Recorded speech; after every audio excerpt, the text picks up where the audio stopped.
Assalamu alaikum wa rahmatullahi wa barakatuh. Dans ce monde où tout va vite, où les cœurs s'agitent et où les pensées s'entrechoquent, beaucoup cherchent la paix sans savoir où la trouver. Certains la cherchent dans les biens, d'autres dans les gens, mais rares sont ceux qui comprennent que la vraie sérénité ne vient pas de ce que l'on possède, mais de ce que l'on croit. La foi, cette lumière qu'Allah place dans le cœur du croyant, est la clé qui ouvre les portes du calme intérieur. Elle transforme la peur en confiance, la tristesse en espoir et le chaos en paix. Aujourd'hui, arrêtons le bruit du monde pour écouter le silence du cœur. Découvrons ensemble comment apaiser notre âme, comment accepter les choses telles qu'elles sont et comment trouver la paix dans la soumission à Allah, Jalla Jalaluh. Car celui qui place sa confiance en lui ne perd jamais, même quand tout semble perdu. Alors, prenons un instant pour plonger plus profondément dans les secrets de la foi et comprendre comment elle peut transformer nos épreuves en sérénité. Chapitre 1. Comprendre la sagesse divine derrière les épreuves.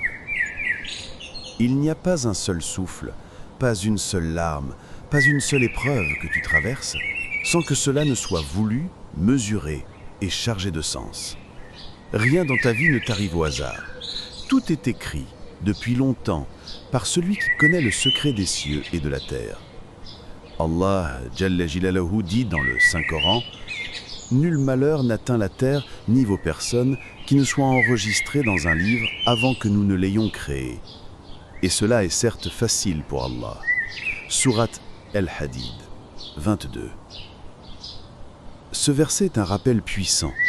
Ce que tu vis n'est pas une erreur du destin, c'est une partie de ton histoire, une écriture divine dont la fin sera toujours un bien, même si aujourd'hui tu ne la comprends pas. Chaque épreuve a une sagesse cachée. Parfois, elle vient pour purifier ton cœur de l'orgueil, de l'attachement excessif ou de la négligence. D'autres fois, elle vient pour te rapprocher d'Allah, pour que tu lèves les yeux vers le ciel et dises enfin « Ya Allah, j'ai besoin de toi ». Les épreuves sont des lettres d'amour déguisées. Elles te rappellent que la vie ici-bas n'est pas un repos, mais un passage. Elles t'invitent à revenir à celui qui t'aime plus que ta propre mère. Le prophète, sallallahu alayhi wa sallam, a dit « Quand Allah aime une personne, il l'éprouve ». Tirmidhi. Ce hadith peut paraître difficile à comprendre, mais il contient un secret profond. Si Allah t'éprouve, c'est qu'il te veut proche de lui. Il veut purifier ton âme, renforcer ta foi et te faire goûter à la douceur de la reliance à lui. La douleur n'est pas toujours un châtiment. Parfois, c'est une miséricorde cachée. Imagine un orfèvre travaillant l'or. Il le plonge dans le feu pour le purifier, non pour le détruire. Ainsi en est-il des épreuves. Elles brûlent les impuretés, mais révèlent ta vraie lumière. Et celui qui endure avec patience, avec sabre, voit ses fautes effacées, ses degrés élevés et sa foi fortifiée. Allah Jalla Jalaluhu dit dans le Saint-Coran: « Nous vous éprouverons certes par un peu de peur, de faim et de diminution de biens, de personnes et de fruits, mais annonce la bonne nouvelle aux endurants. » Le mot-clé ici est « bonne nouvelle ». Oui, Allah promet une bonne nouvelle à ceux qui restent constants dans la foi. La patience n'est pas de subir en silence, c'est de comprendre que chaque instant de douleur est une occasion de grandir. Combien de fois, après une épreuve, as-tu dit « Maintenant, je comprends pourquoi c'est arrivé ». Ce que tu croyais être une fin était en réalité un début. Ce que tu pensais être une perte était une protection. Ce que tu voyais comme une souffrance était un retour vers ton Seigneur. Les cœurs se trompent, les yeux pleurent, mais la sagesse divine ne faillit jamais. Et même si tu ne comprends pas aujourd'hui, continue de croire. Car Allah ne t'abandonne jamais dans un mal sans t'y cacher un bien. Parfois, il t'enlève ce que tu aimes pour te donner ce dont tu as besoin. Parfois, il te brise un plan pour t'ouvrir une porte vers quelque chose de meilleur. Alors, au lieu de dire « Pourquoi moi ?», dis plutôt « Ya Allah, qu'essaie-t-il de m'enseigner à travers cela ?» C'est là que le cœur trouve la paix, non pas dans la compréhension de chaque détail, mais dans la confiance totale envers celui qui ne se trompe jamais. Chapitre 2. La foi comme refuge du cœur. Il existe un lieu où même les tempêtes les plus violentes ne peuvent pénétrer. Un lieu invisible, mais réel. Ce lieu, c'est le cœur du croyant quand il est rempli de foi. La foi, al-Iman, n'est pas simplement une idée, ni une parole que l'on prononce. C'est une lumière qui habite l'âme, une force tranquille qui te soutient quand tout vacille. Elle ne supprime pas les difficultés, mais elle t'apprend à marcher au milieu d'elles avec sérénité. Allah, Jalla Jalaluhu, dit « C'est lui qui a fait descendre la sakina dans les cœurs des croyants afin qu'ils augmentent encore leur foi. » Sourate Al-Fatr 4. La foi est donc cette sakina, cette paix divine que seul Allah peut déposer dans ton cœur. Quand tu crois sincèrement, tu découvres une paix que rien dans ce monde ne peut acheter. Une paix qui ne dépend ni de la richesse, ni du succès, ni même des circonstances. C'est une paix qui naît de la certitude que tout est entre les mains d'Allah. Le croyant vit avec cette conviction. Rien ne m'atteindra sauf ce qu'Allah a décrété pour moi. At-Talada 51. Et quand cette vérité s'installe profondément dans ton cœur, la peur s'éteint, l'inquiétude s'apaise et tu cesses de lutter contre le destin. Tu comprends que chaque chose, même minuscule, est voulue par une sagesse parfaite. La foi ne t'empêche pas de pleurer, mais elle t'empêche de désespérer. Elle te donne la force de dire « Alhamdulillah », même quand tu ne comprends pas encore pourquoi. Le prophète Mohammed, sallallahu alayhi wa sallam, malgré les douleurs, les pertes et les trahisons qu'il a subies, gardait son cœur paisible. Le prophète Mohammed, sallallahu alayhi wa sallam, se levait la nuit pour prier, versant des larmes d'amour et de confiance, répétant « Ô toi qui changes les cœurs, affermis mon cœur sur ta religion. » Tirmizi. Cette invocation contient un secret immense. Même le cœur du prophète, sallallahu alayhi wa sallam, avait besoin d'être raffermi. Cela nous rappelle que la foi n'est pas un état figé, mais un chemin vivant. Parfois elle monte, parfois elle descend. Parfois tu sens ton âme légère, parfois tu luttes contre le doute. Mais tant que tu te tournes vers Allah, tu es sur la bonne voie. Quand tu fais de ta foi un refuge, tu cesses de chercher à tout contrôler. Tu dis « Ya Allah, je ne comprends pas tout, mais je te fais confiance. » Et c'est là que le miracle se produit. Le cœur s'allège, la peur recule et une douce lumière se répand en toi. Le prophète sallallahu alayhi wa sallam a dit « Émerveillant est le cas du croyant. Tout ce qui lui arrive est un bien pour lui. Si un bonheur le touche, il remercie Allah et c'est un bien pour lui. Si un mal l'atteint, il patiente et c'est encore un bien pour lui. » Rapporté par Muslim. Quelle sagesse sublime! Le croyant ne perd jamais. Dans la joie, il se rapproche d'Allah par la gratitude. Dans la douleur, il se rapproche d'Allah par la patience. Et dans les deux cas, il gagne en lumière, en paix, en foi. La foi transforme la façon dont tu vois le monde. Là où les autres voient le hasard, tu vois la main d'Allah. Là où les autres voient une injustice, tu vois une épreuve pleine de sagesse. Là où les autres s'effondrent, tu te relèves avec calme parce que tu sais qu'Allah est avec toi. Allah Jalla Jalaluhu dit « Ne t'attriste pas, Allah est avec nous. »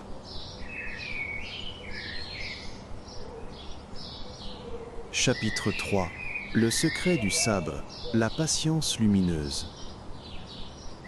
La patience, ce mot que tant de langues prononcent, mais que si peu de cœurs comprennent. Dans un monde pressé, où tout doit aller vite, la patience semble démodée. Pourtant, dans la lumière de l'islam, As-Sabr est une clé céleste, un trésor caché qui ouvre les portes de la paix intérieure.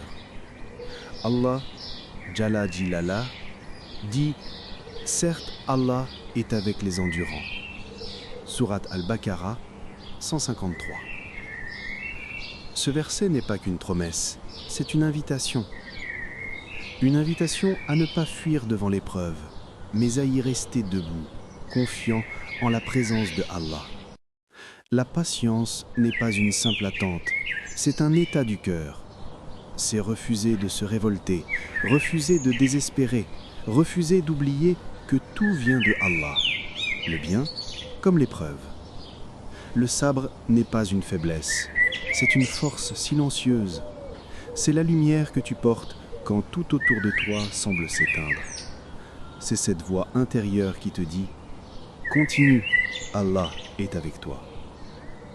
Le prophète Mohammed, sallallahu alayhi wa sallam, a dit « Celui qui s'efforce d'être patient, Allah lui accorde la patience. Et nul don n'a été donné à quelqu'un de meilleur et de plus vaste que la patience. » Vois comme cette parole est immense. La patience est le plus grand don, parce qu'elle te rend invincible face aux douleurs de la vie. Elle ne te rend pas insensible, non, elle te rend lumineux.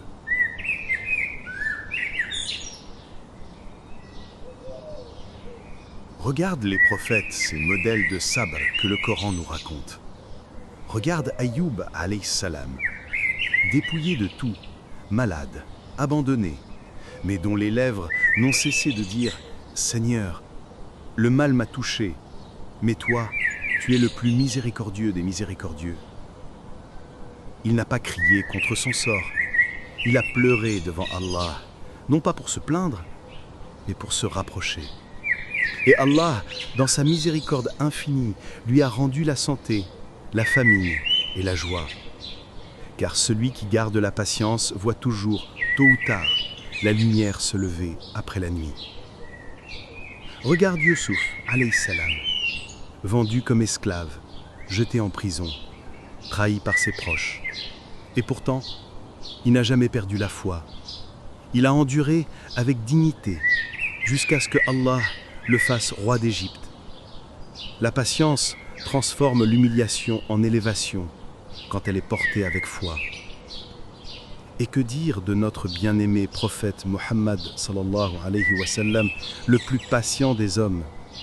Insulté, chassé, blessé, le prophète Mohammed sallallahu alayhi wa sallam n'a jamais répondu par la haine.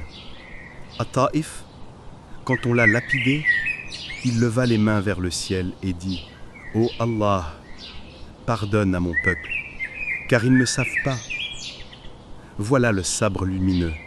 Ne pas seulement supporter, mais pardonner, comprendre et aimer malgré tout. Le sabre n'est pas passif. C'est une action silencieuse. C'est se battre avec le cœur quand les mains ne peuvent plus rien.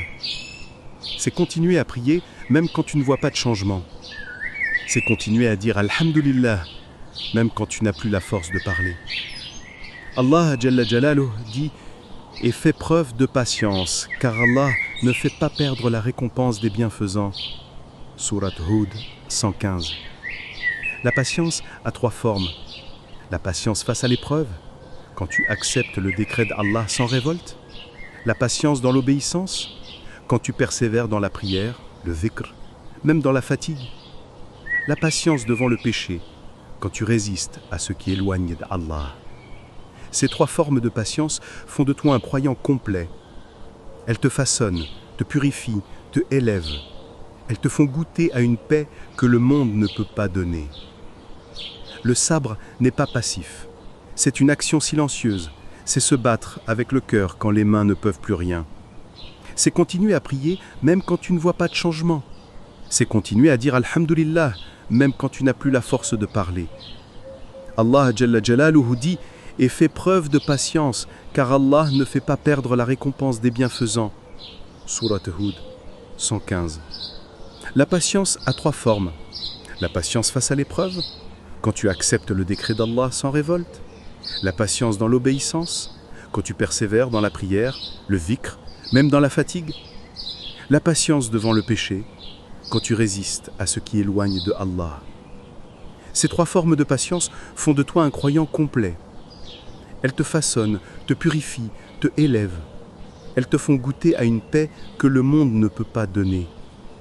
Le sobre n'annule pas la douleur, il la transforme. C'est un feu qui ne brûle pas, mais éclaire. Et plus tu patientes, plus ton cœur se rapproche de Allah, car tu montres par là ta confiance totale en sa sagesse. Quand tu dis « j'attends le moment de Allah », tu dis en réalité « je sais qu'il ne m'oubliera pas ». Et jamais Allah n'a oublié un cœur patient. Rappelle-toi, après chaque difficulté vient la facilité. فَإِنَّ مَعَ الْعُسْرِ يُسْرًا. Non pas après la difficulté, mais avec la difficulté. Cela veut dire que dans chaque douleur, il y a déjà un bien caché. La patience te permet de le voir, de le sentir, de le vivre. Alors, quand la vie t'éprouve, ne dis pas « pourquoi moi ?» Dis plutôt « Ya Allah, aide-moi à être patient comme tu as rendu patient tes prophètes. » Et tu verras, le jour où tu comprendras que la patience n'est pas une épreuve, mais une lumière. Ce jour-là, tu goûteras à la vraie paix, celle du cœur qui a appris à dire « Hasbi Allah wa ni'mal wakil » Allah me suffit et il est le meilleur des protecteurs.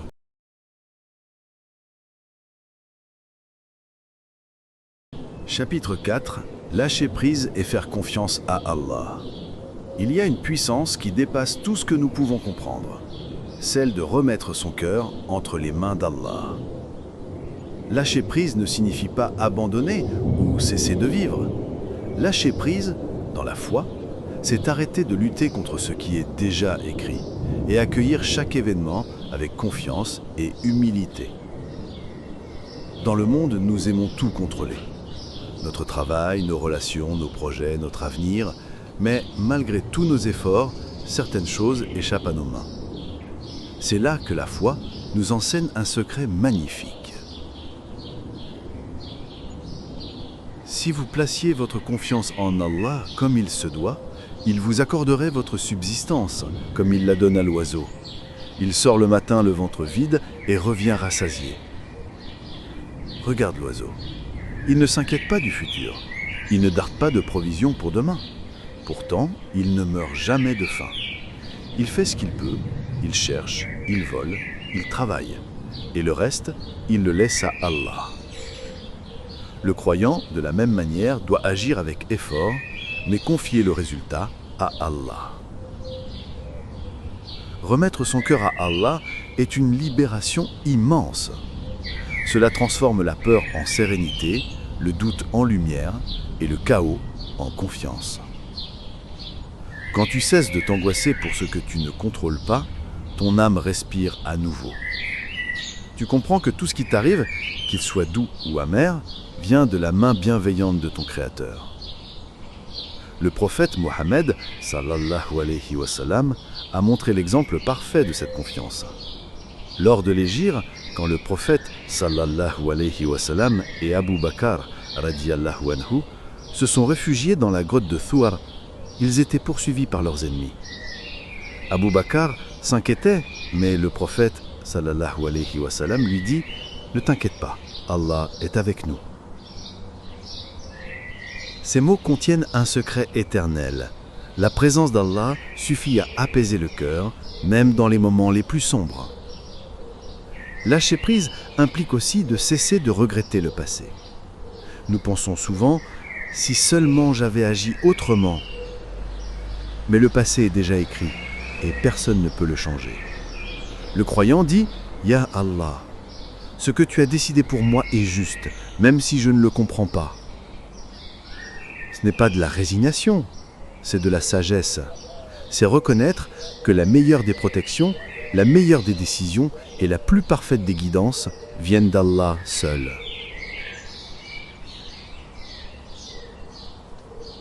Lâcher prise signifie également accepter que certaines choses ne sont pas destinées à toi. Les relations, les biens, les postes, les opportunités, tout peut sembler perdu, mais c'est souvent une protection divine. Allah Jalla Jalaluh, dit « Il se peut que vous détestiez une chose alors qu'elle est un bien pour vous, et que vous aimiez une chose alors qu'elle est un mal pour vous. Allah sait, mais vous ne savez pas. » Al-Baqarah 216. Combien de fois avons-nous désiré quelque chose avec ardeur pour réaliser plus tard que ce n'était pas pour nous? Le cœur qui lâche prise accepte que les plans d'Allah sont toujours meilleurs que nos désirs. Mais lâcher prise ne veut pas dire inaction. Au contraire, cela te rend plus fort dans tes efforts, plus pur dans tes intentions. Tu fais ce que tu peux, tu mets tout ton cœur dans l'action, puis tu dis « Ya Allah, je t'ai donné mon effort, je t'abandonne le reste. » Cette attitude transforme la peur de l'échec en courage, la frustration en patience et la solitude en proximité avec Allah. Le cœur qui lâche prise devient un sanctuaire invisible, inébranlable par les tempêtes du monde. Le prophète, sallallahu alayhi wa sallam, a dit « Celui qui met sa confiance en Allah, il lui suffit. » Tirmidhi. C'est la clé ultime, la confiance totale. Lorsque ton cœur sait que Allah suffit, tu n'as plus besoin de chercher ailleurs. La paix devient ton compagnon quotidien. Les inquiétudes s'apaisent, les blessures s'allègent et la lumière de la foi éclaire ton chemin. Ainsi, lâcher prise et faire confiance à Allah est un acte de courage, d'humilité et de foi profonde. C'est choisir de vivre dans la lumière de la guidance divine plutôt que dans l'ombre de l'angoisse et du doute. C'est dire, avec un cœur sincère, « Seigneur, je t'ai remis tout ce qui me dépasse et je t'élève mon cœur pour que ta paix m'habite. » Lorsque tu vis ainsi, tu découvres le secret le plus précieux. La paix n'est pas l'absence de difficultés, mais la présence d'Allah dans chaque moment. Chapitre 5. Cultiver la sérénité au quotidien. La paix intérieure n'est pas un état que l'on trouve par hasard. Elle se construit, doucement, à travers chaque geste, chaque pensée et chaque parole. La sérénité n'est pas l'absence de difficultés, mais la capacité à vivre avec elles, tout en gardant le cœur tranquille.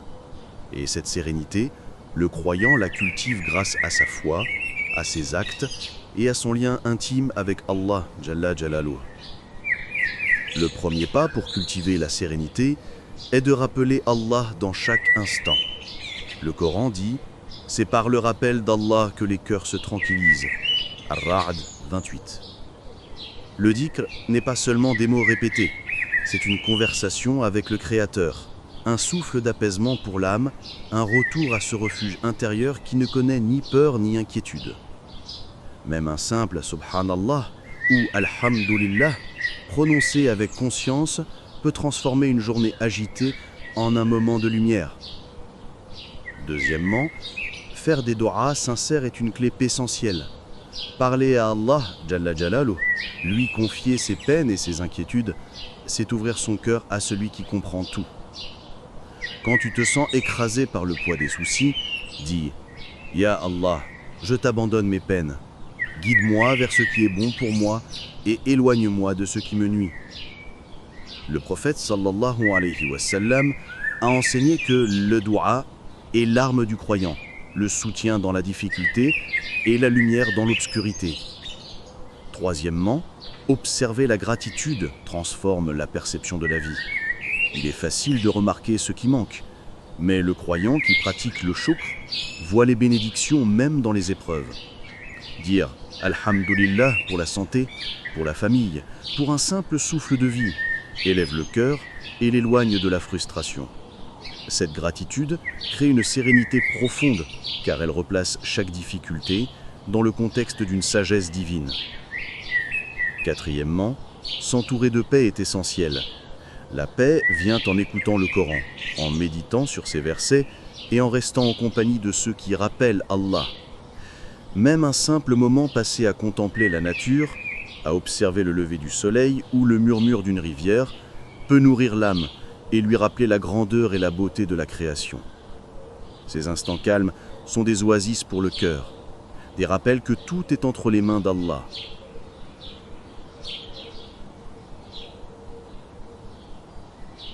Cinquièmement, agir avec intention et conscience aide à préserver la sérénité. Chaque action, même la plus simple, devient un acte de foi lorsqu'elle est guidée par la volonté d'Allah. Manger, travailler, parler, aider les autres, tout cela peut devenir un moyen d'apaiser ton cœur et de renforcer ton lien avec le Créateur. Quand chaque geste est fait avec conscience, la vie quotidienne devient un chemin de lumière et de tranquillité. Enfin, accepter le présent est une clé invisible, mais puissante. Le passé ne peut être changé, et l'avenir appartient à Allah seul. Le croyant vit dans le présent, confiant que tout ce qui arrive fait partie d'un plan parfait. Dire « Hasbi Allah wa ni'mal wakil » transforme le cœur anxieux en un sanctuaire de paix. Il ne s'agit pas d'inaction, mais de confiance active. Agir, prier, persévérer et laisser Allah guider le reste. La sérénité au quotidien n'est pas le résultat d'une vie sans problème, mais celui d'un cœur en harmonie avec le divin. C'est apprendre à respirer avec la confiance que chaque événement, chaque rencontre, chaque perte ou gain est orchestré avec sagesse. C'est accepter la vie avec patience, gratitude et foi, tout en gardant le cœur ouvert à la lumière d'Allah. Ainsi, chaque jour devient une école de sérénité. Chaque épreuve, un maître de patience. Chaque sourire, un rappel que la paix se trouve dans le cœur, non dans les circonstances. Et lorsque ces pratiques deviennent habitude, la vie entière se transforme en un voyage lumineux. Le cœur devient une forteresse, le regard se remplit de clarté et l'âme s'épanouit dans la douceur de la foi. Celui qui cultive la sérénité au quotidien découvre alors la vérité éternelle. La paix ne se trouve pas dans le monde, mais dans la présence constante d'Allah, dans le cœur. Conclusion. Apaiser le cœur et nourrir la foi. Aujourd'hui, nous avons exploré le chemin de la paix intérieure, comprendre la sagesse des épreuves, faire de la foi un refuge, cultiver le sabre, lâcher prise et remettre son cœur entre les mains d'Allah Jalla Jalalo, et enfin bâtir chaque jour un cœur serein. Souviens-toi, la vie n'est pas toujours facile, mais la présence d'Allah transforme la douleur en lumière, le doute en confiance et le chaos en sérénité. Chaque difficulté est une occasion de grandir, chaque sourire un rappel de sa miséricorde. Alors, aujourd'hui, pose-toi cette question. Quelles petites actions peux-tu commencer dès maintenant pour faire grandir cette sérénité dans ton cœur? Prends un moment pour y réfléchir et laisse ton cœur répondre. Si ce rappel t'a touché et nourrit ton âme, abonne-toi à la sagesse islamique pour continuer à recevoir ces lumières dans ton quotidien. Partage dans les commentaires comment tu appliques la foi pour calmer ton cœur et accepter les épreuves. Ton expérience peut inspirer d'autres croyants. Qu'Allah Jalla Jalalo vous accorde la paix, la patience et la sérénité dans chaque instant de votre vie. Amin.